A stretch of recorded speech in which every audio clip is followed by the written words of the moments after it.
আজ আমরা পড়ব তরলের ঘনত্ব। তরলের ঘনত্ব কি বিষয়টা পড়ার আগে আমরা আগে একটা পরীক্ষা করব। সেই পরীক্ষাটা হলো এই যে যন্ত্র দুটো দেখছো, এটাকে বলা হয় স্প্রিং তুলা যন্ত্র। যে যন্ত্রের সাহায্যে কোনো বস্তুর ওজন মাপি আমরা। এখানে একটা স্কেল থাকে, এখানে কোনো বস্তুকে ঝুলিয়ে দিলে আংটা থেকে এর যা ওজন, সেই কাঁটাটা, এখানে একটা কাঁটা থাকে, সেই কাঁটাটা এখানে এসে যে ঘরে দাঁড়ায় সেই মাপটাই হচ্ছে তার ওজন। আমরা এখানে কি ওজন করব না, দেখো দুটো, আমি ছবি অতটা ভালো হয়নি, কিন্তু দুটো বোতল একই মাপের, 1 লিটার জলের বোতল ধরো, দুটো একই মাপের দুটো জলের বোতল নিয়েছি। তার মধ্যে একটা বোতলে এমনি প্লেন জল, কলের যে জল, সাধারণ জল ভরে ওজন করেছি। তো সেই ওজনটা ধরো এখানে দিল দাগটা, যে এখানে রয়েছে জলটা, এই হচ্ছে ওজন। আর এইটার মধ্যে ভালো করে গাঢ় করে নুন জল গুলেছি, জলের মধ্যে বেশ করে নুন গুলে সেই নুন জলটা এখানে ভরা হয়েছে। একই মাপের বোতল, কিন্তু সেই বোতলটাকে যদি ওজন করা হয় দেখা গেল তার ওজনটা বেশি হচ্ছে, এরকম জায়গায় এসে কাঁটাটা দাঁড়াচ্ছে। তো সাধারণ জলের থেকে নুন জলের, এখন এই বোতলটা খালি অবস্থায় যদি আমরা ওজন করি দেখবো এখানে শূন্যতে আছে, মানে আমরা ধরে নিচ্ছি যে বোতলটার, খালি বোতলটার কোনো ওজন নেই। আমরা যে ওজনটা পাচ্ছি সেটা শুধুমাত্র জলেরই ওজন। তাহলে আমরা এই পরীক্ষা থেকে দেখতে পাচ্ছি যে একই আয়তনের, মানে দুটো বোতলে তো একই পরিমাণের জল ধরছে, তো একই আয়তনের জল ওজন করলে এমনি প্লেন জলের যা ওজন, নুন জলের ওজন তার থেকে বেশি। এখন তার মানে এখান থেকে আমরা বলতে পারি যে এই একই আয়তনের জল, সাধারণ জলের যা ভর, ভর বলতে কতটা পরিমাণ পদার্থ আছে, নুন জলের ভর তার থেকে বেশি। এখন একক আয়তন যদি আমরা নিই, একক আয়তন বলতে কি বোঝায় না, আমরা লিটার এককে তরল পদার্থের আয়তন মাপি, তো সেক্ষেত্রে একক আয়তন বলতে আমরা বুঝবো 1 লিটার। 1 লিটার নুন জল বা গাঢ় জল বা সাধারণ জল। আবার আমরা একক আয়তন বলতে বোঝায় 1 গ্যালন, গ্যালনটাও হচ্ছে এককের আয়তন। আবার আমরা কি বলতে পারি না 1 ঘন সেমি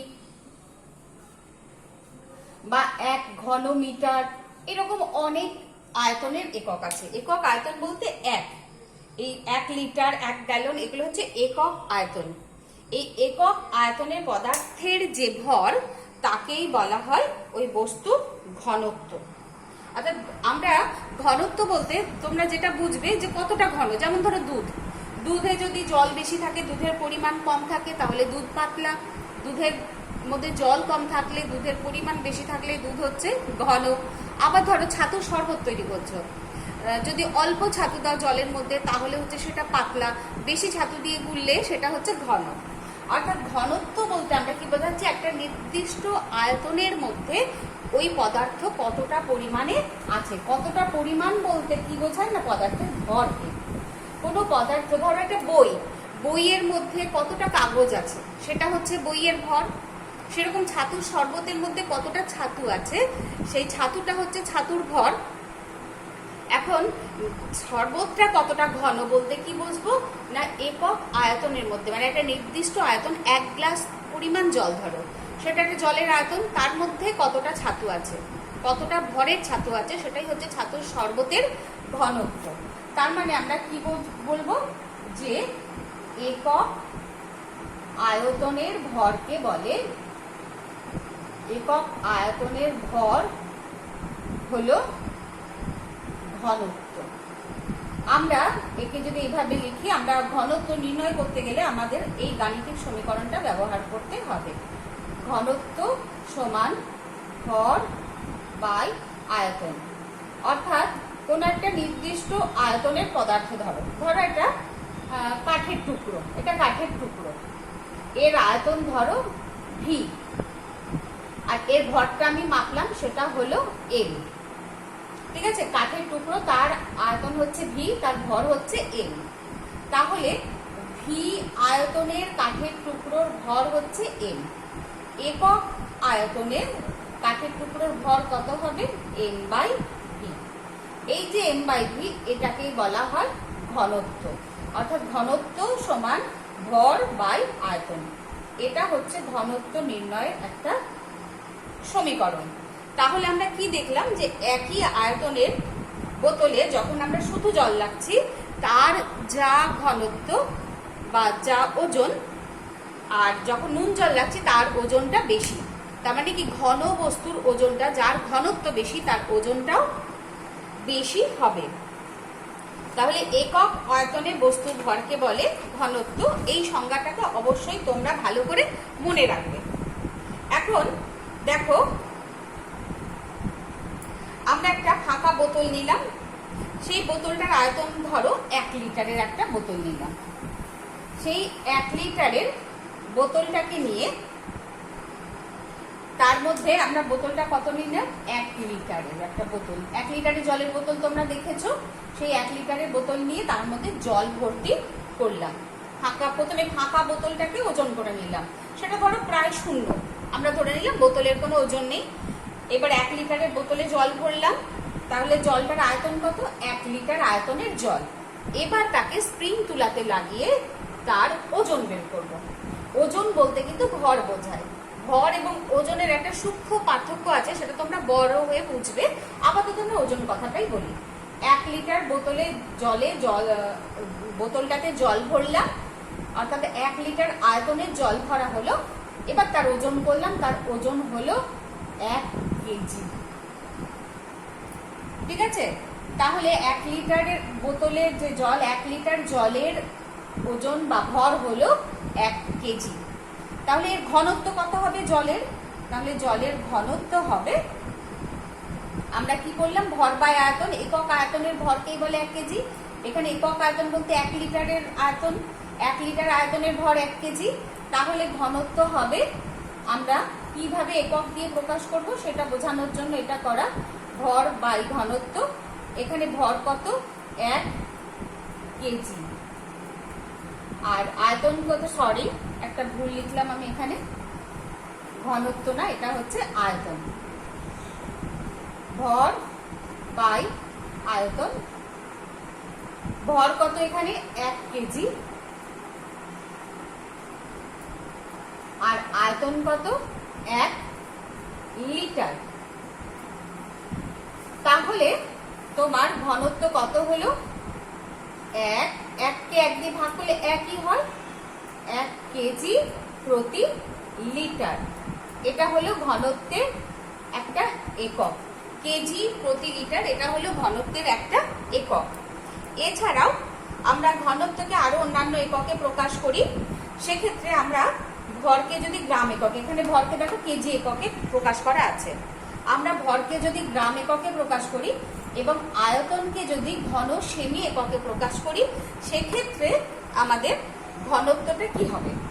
তাহলে আমরা কিভাবে লিখব, দেখো 1 কেজি মানে কত গ্রাম সেটা তোমরা জানো। 1 কেজি সমান হচ্ছে 1000 গ্রাম। আর 1 লিটার মানে হচ্ছে 1000 ঘন সেমি। এটা কিন্তু তোমাদের মনে রাখতে হবে। 1 কেজি, এটা তো ছোটবেলা থেকেই পড়েছো, 1 কেজি সমান 1000 গ্রাম আর 1 লিটার সমান 1000 ঘন সেমি। এই সম্পর্কটাকে অবশ্যই মনে রাখতে হবে। এখন 1000 ঘন সেমি জলের ভর কত, 1000 গ্রাম। আমরা ঐকিক নিয়মেও বের করতে পারি, আবার সূত্র দিয়েও বের করতে পারি। প্রথম ঐকিক নিয়মে বের করি। 1000 ঘন সেমি কিন্তু আয়তনের একক। 1000 ঘন সেমি জলের ভর সমান 1000 গ্রাম। 1 ঘন সেমি জলের ভর 1000 বাই 1000 গ্রাম। এটা কেটে গেলে কত হচ্ছে, 1। তাহলে ঘনত্ব কত হলো দেখো। এবার আমরা সূত্রের সাহায্যে, যেখানে 1 ঘন সেমি জলের ভর হচ্ছে 1 গ্রাম। এবার আমরা যদি এটা ঐকিক নিয়মে বের করলাম, এবার আমরা সূত্রের সাহায্যে যদি বের করি, ঘনত্ব সমান ভর বাই আয়তন।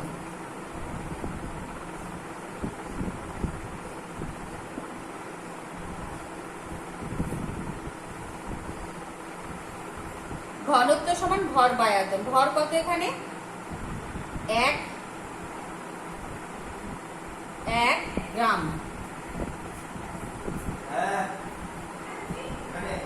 আয়তন কত? 1 ঘন সেমি। 1 গ্রাম বাই 1 ঘন সেমি। তাহলে 1 কে 1 দিয়ে ভাগ করলে 1, এককটা কি হবে? গ্রাম প্রতি ঘন সেমি। তাহলে জলের ঘনত্ব আমরা দুটো এককে পেলাম, একটা হলো 1 কেজি প্রতি লিটার, আর একটা হলো 1 গ্রাম প্রতি ঘন সেমি। এই দুটো এককে আমরা ঘনত্ব নির্ণয় করতে শিখলাম। এইবার ধরো তোমাকে 2 লিটারের একটা জলের বোতল দেওয়া হলো। 2 লিটারের বোতলটাকে প্রথমে তুমি ওজন করে দেখে নিলে যে তার কোনো ভর নেই, মানে ভর শূন্য। তাহলে এখানে আয়তনটা কত? তোমাকে ওই মধ্যে যে তরলটা ঢোকাবে সেই তরলে, 2 লিটারের বোতল যেহেতু, তরলের আয়তন কত হবে? 2 লিটার। 2 লিটার তরল আয়তনটা। এবার তার মধ্যে তোমার একটা তরল, যে কোনো অন্য একটা তরল, জল ছাড়া ধরো অন্য একটা ধরনের তরল আমি ভরলাম, যার ভর হলো, স্প্রিং তুলায় ঝুলিয়ে আমি পেলাম, যার ভর হলো 4 কেজি। তাহলে বোতলটাতে যে তরল নেওয়া হয়েছে তার ঘনত্ব কত তোমাকে নির্ণয় করতে বলা হলো। 2 লিটারের একটা বোতল, তার মধ্যে 4 কেজি একটা তরল ঢোকানো হলো, দিয়ে সেই তরলটাকে আমরা স্প্রিং তুলায় ঝুলিয়ে যে ওজনটা পেলাম, অর্থাৎ সেটাকে আমরা ভর বলছি, সেই ভরটা হলো 4 কেজি। তাহলে যে তরলটা এই 2 লিটার বোতলে ঢুকিয়েছি তার ঘনত্ব কত? ঘনত্ব সূত্র বসিয়ে আমরা বের করব। ঐকিক নিয়মেও বের করা যায়। 4 কেজির ভর 2 লিটার, 1 কেজির ভর কত? আমরা এই সূত্র বসিয়ে বের করি। ভর বাই আয়তন। ভর কত এখানে? 4 কেজি। আয়তন কত? 2 লিটার। কেটে দাও, 2 দিয়ে 4 কে কাটলে 2, তাহলে কত হচ্ছে ঘনত্ব? 2 কেজি প্রতি লিটার। ঠিক আছে, 2 কেজি প্রতি লিটার আমরা কেজি পার লিটারে বের করলাম। এবার যদি আমরা ঘনত্ব গ্রাম প্রতি ঘন সেমিতে বের করি তাহলে কি হবে? আমরা ভরের জায়গায় কি বসাবো? 4 কেজি মানে কত গ্রাম? 4 ইন্টু 1000 গ্রাম। আর আয়তনের জায়গায় কি বসাবো? ঘন সেমি। 2 লিটার, 1 লিটার মানে 1000 ঘন সেমি। 2 লিটার মানে কি হবে? 2 গুণিতক 1000 ঘন সেমি। দেখো এখানেও 1000, এখানেও 1000, কেটে গেল। 2 দিয়ে 4 কে কাটো, 2। তাহলে কত হচ্ছে? 2 গ্রাম প্রতি ঘন সেমি। তাহলে 2 লিটার বোতলে যে তরলটা ঢোকানো হলো তার ভর হচ্ছে 4 কেজি। তাহলে সেই তরলটার ঘনত্ব কত? 2 কেজি প্রতি লিটার বা 2 গ্রাম প্রতি ঘন সেমি। তোমরা এইভাবে অঙ্ক কষে যে কোনো তরলের ঘনত্ব নির্ণয় করতে পারবে।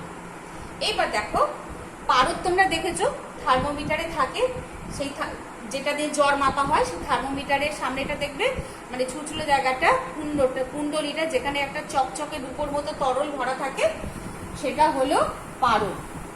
এই পারদের একটা ঘনত্ব আছে, সেই পারদের ঘনত্ব হলো 13.6 গ্রাম প্রতি ঘন সেমি। পারদের ঘনত্ব 13.6 গ্রাম প্রতি ঘন সেমি। তোমাকে এখন প্রশ্ন করেছে যে 1 লিটার পারদের ভর কত? প্রশ্ন হচ্ছে 1 লিটার পারদের ভর কত? এখন এখান থেকে আমরা কি বলতে পারি না, 1 ঘন সেমি পারদের ভর 13.6 গ্রাম। কি বলবো এখান থেকে, যে 1 ঘন সেমি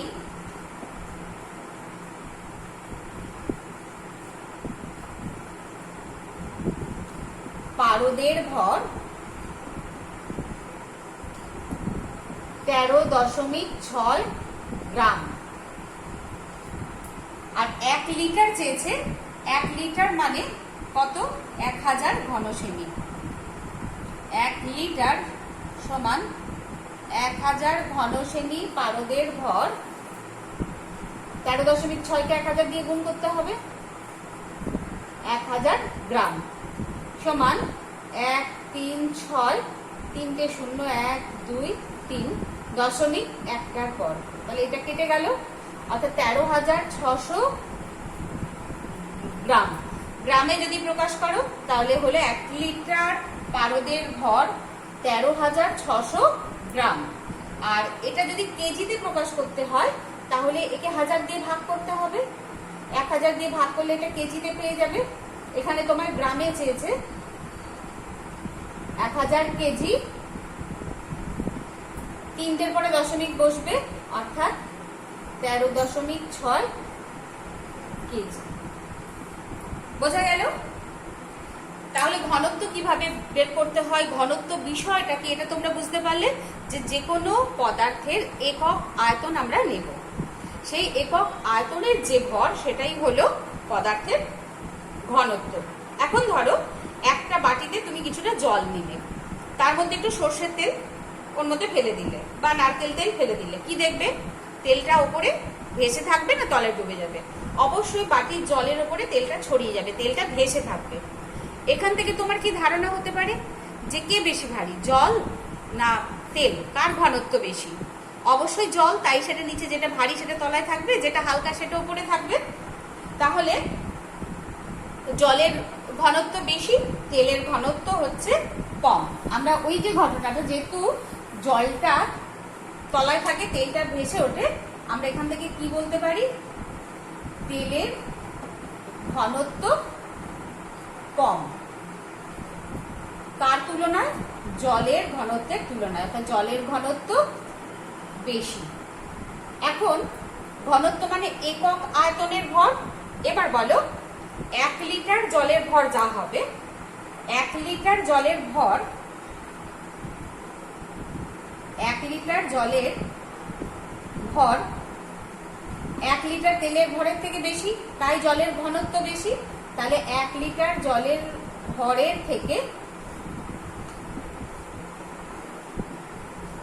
1 লিটার